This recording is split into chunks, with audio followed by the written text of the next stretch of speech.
What's up guys, I'm Deshande. This is another Marvel Ultimate Alliance 3 video and there's a lot to cover today.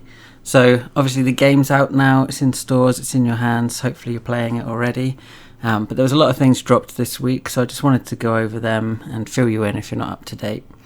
So we got a lot of the things we'd expect from launch week. We had a brand new trailer, and then obviously the review scores are out there now too. But we got a couple of things we weren't really 100% sure on beforehand, and we got confirmation on the day that Loki is playable. So he was revealed in the trailers. He's there in the box. When you open it up, you can see his face there. So that was a nice surprise. Nice of them to keep that for launch to confirm.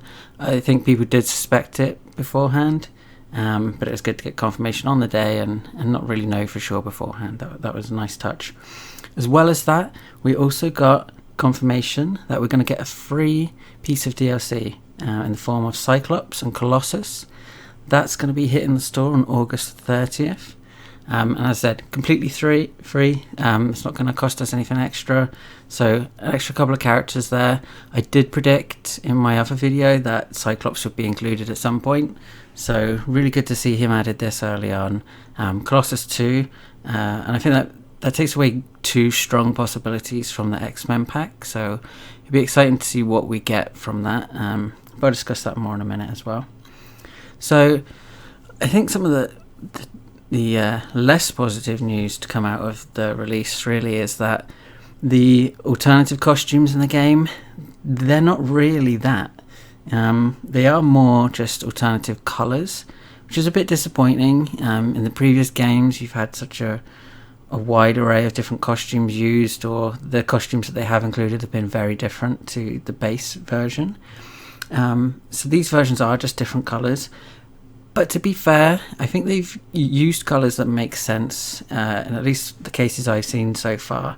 So I'll give an example. With Hulk, they've got the grey colour for the Hulk, so you essentially have grey Hulk as a costume. Or Black Widow, they have her in white, so she has her white costume. Things like that make sense to be in there. They're not just, I guess, stupid, pointless recolours for the sake of it, at least, as I say, from the ones that I've seen so far. But it is disappointing that we're not getting full costumes.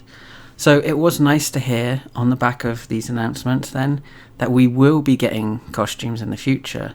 So there's going to be at least one alternate costume for every character by Q1 2020. Now what I'm hoping with these is that they're sort of used as regular content. So hopefully, every couple of weeks or something like that, they had some sort of in-game event or something that keeps you coming back, something to keep earning, something to keep you sort of progressing with the game. I think that would be really good. It would be very smart of them to do so as well. And then I suppose that sort of thing is good. Like the completionists out there that, the people that want every costume, like we can log in each week, we can do that, and that's great. And then the people, if it's a week, it's not a costume you care about, you can just leave it, go do something else that you do want to do, and come back. So hopefully that is what they're going to do. Hopefully we will get them in sort of staggered releases up until then. So fingers crossed that's what they're going with. And it would be nice if, certain characters like maybe Iron Man, Spider-Man, I think it'd be good if they had more than just the one costume for each of them. I think there's some of these characters, they have such history that to just give them one costume almost does feel like a disservice. But I'll certainly take just one over the recolours that we have in the game at the moment. But yeah, hopefully some of the characters will get more if it makes sense. I'm not saying that for every character on the roster. I don't think that's necessary, but if there are some characters where it makes sense, it would be good to see a couple more costumes make their way into the game. The other bit of really good news that we had this week then was about the Marvel Knights DLC pack. So we actually know now that this is going to be called Marvel Knights Curse of the Vampire, and we're getting 4 characters in this pack. Now I think that's about what people were expecting in terms of the number of characters.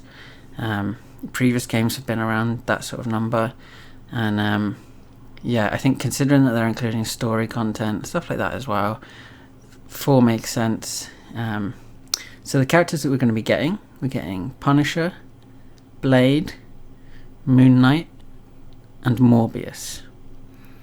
Now I think 3 of those characters I predicted in my other video. I think that definitely from the characters that weren't already included from Marvel Knights, those were the most popular 3 in terms of who I was kind of leaning towards. Morbius is out there though. That's a good one. Like, I wasn't really expecting him to make an appearance, and I like that pick. It's something different, and I think, you know, they've kind of shown this on the main roster of characters as well, that they're not afraid to pick a character that's a little out there. So yeah, really good to see that. I think this may also mean the fact that they've included Morbius in there. Hopefully this means we're going to get a villain in each pack. That was something I speculated on before as well. And I know that's what a lot of people are hoping for.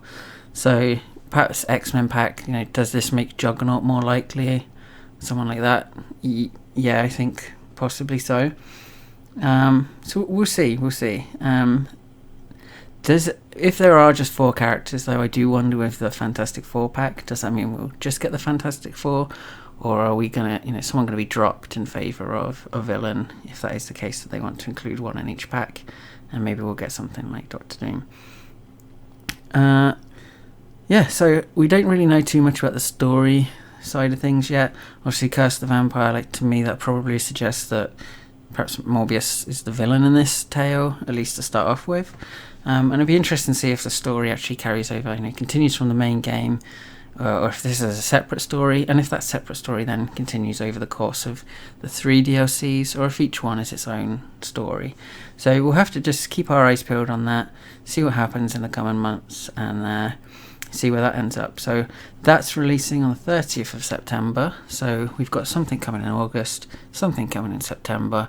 We've got these costumes on the way as well. So yeah, hopefully we've got some good content to come over the next few months, and yeah, that's really exciting to see. You know, we don't quite yet know what the end game on this game is 100% going to be, so who knows what these DLCs are adding at this point, but definitely a strong start. This is what they needed for the launch week, really, and yeah, I think it's really positive news. So thank you for listening, and I'll see you on the next video. Thank you. Oh, and please, if you can, drop me a like, hit subscribe. I'd really appreciate it. Thank you very much.